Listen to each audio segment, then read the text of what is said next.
दोस्तों, आज के इस वीडियो में हम बात करेंगे ओला के सीईओ भाविश अग्रवाल की इंस्पिरेशनल लेकिन मुश्किलों से भारी जर्नी के बारे में। भाविश एक ऐसे विजनरी हैं जिन्होंने ओला को एक राइड हेलिंग कंपनी से लेकर एक full fledged electric vehicle power house बनाने का सपना देखा। लेकिन क्या ये एम्बिशियस गोल्स ओला के लिए आसान रहे? आइए इस वीडियो में एक्सप्लोर करते हैं ओला के एग्रेसिव टारगेट्स, फेल्ड वेंचर्स और इलेक्ट्रिक व्हीकल के वर्ल्ड में आई उनके चैलेंजेस। भाविश अग्रवाल ने ओला फ्यूचर फैक्ट्री का प्लान बनाया, एक ऐसी फैक्ट्री जो सिर्फ इलेक्ट्रिक स्कूटर्स ही नहीं बल्कि फ्यूचर में इलेक्ट्रिक कार्स का भी हब बन सके। उनका विजन था कि हर साल 1 मिलियन इलेक्ट्रिक कार्स यहां प्रोड्यूस हो, जिससे इंडिया का नाम ग्लोबल ईवी मार्केट में छा जाए। लेकिन रेगुलेशंस और इंटरनल मैनेजमेंट के एग्जिट्स ने इस मैसिव प्रोजेक्ट को रोक दिया। ऐसा कहा जाता है कि फ्यूचर फैक्ट्री में इंफ्रास्ट्रक्चर और लेबर इश्यूज की वजह से भी काफी डिसरप्शंस आई। रेगुलेटरी परमिशंस भी एक बड़े चैलेंज बने रहे और ऐसे वक्त में ओला के कुछ सीनियर एग्जीक्यूटिव्स ने कंपनी छोड़ दिया। इंडस्ट्री के एनालिस्ट्स कहते हैं कि शायद ओला ने अपनी ग्रोथ और गोल्स के बीच का बैलेंस खो दिया था, जिससे इन प्रोजेक्ट्स का एग्जीक्यूशन मुश्किल हो गया। ओला के कुछ प्रोजेक्ट्स ने कस्टमर्स को कुछ एक्सपेक्टेशंस दी, लेकिन सक्सेस से दूर रहे।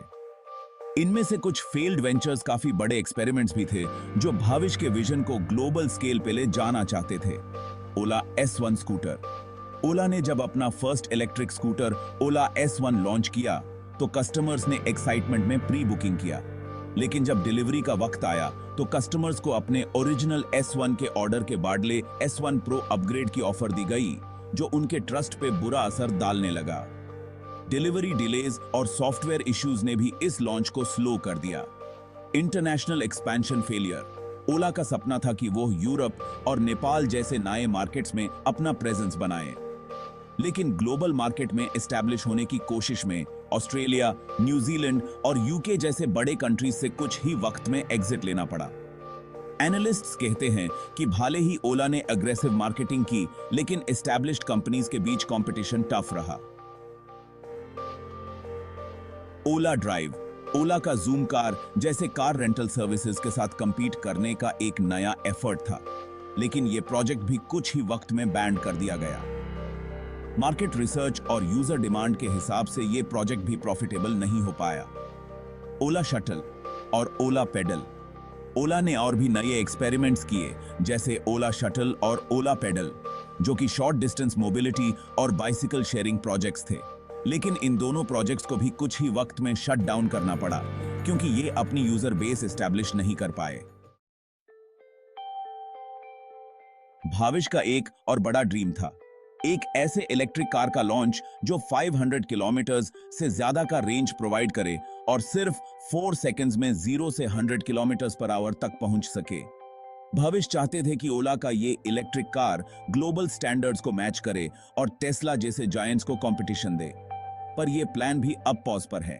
सोर्सेज कहते हैं कि ओला ने इलेक्ट्रिक कार डेवलपमेंट पर काफी इन्वेस्ट किया था, लेकिन इंफ्रास्ट्रक्चर और टेक्नोलॉजी के लिमिटेशंस के चलते यह प्रोजेक्ट अब रुक गया है। इंडिया में ईवी चार्जिंग इंफ्रास्ट्रक्चर और सप्लाई चेन चैलेंजेस भी एक मेजर रीजन है जिससे ये गोल्स अचीव करना अभी आसान नहीं था। लेकिन ओला अब भी स्कूटर्स और अदर इलेक्ट्रिक टू व्हीलर्स पर अपना फोकस शिफ्ट कर चुकी है। इन सब स्ट्रगल्स के बाद भी भविश और ओला की जर्नी अभी खत्म नहीं हुई है। अब ओला का फोकस इलेक्ट्रिक स्कूटर्स और टेक इनोवेशन पर है, जिससे वो एक सस्टेनेबल ग्रोथ स्ट्रेटजी बना सके।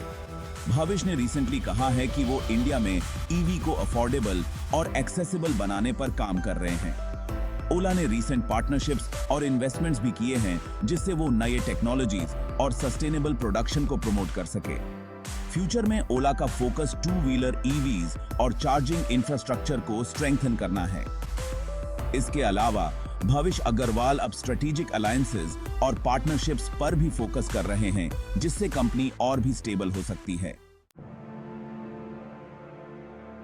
यह कहानी हमें एक इंपॉर्टेंट लेसन देती है कि बड़े गोल्स और ड्रीम्स जरूर देखो, लेकिन उन्हें अचीव करने के लिए ग्राउंड रियलिटीज को समझना भी उतना ही जरूरी है।